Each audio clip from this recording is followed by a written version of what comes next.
প্রতিষ্ঠিত শক্তি জননেতা আব্দুল সামাদ স্বেচ্ছাসেবক উপস্থিত হয়েছি।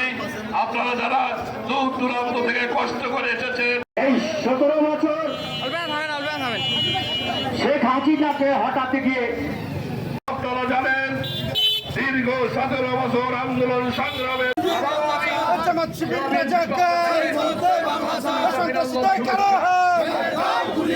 আমি অনুরোধ করছি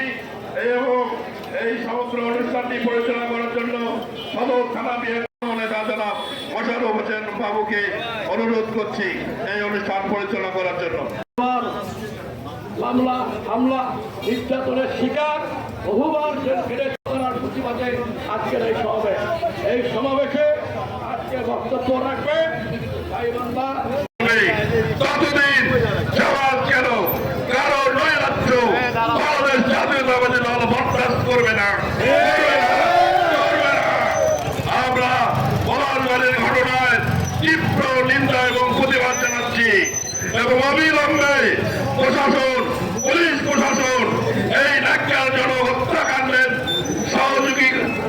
যে চেষ্টা করেছে তাদের বিরুদ্ধে যদি প্রশাসনিক এবং আইনি ব্যবস্থা গ্রহণ না করে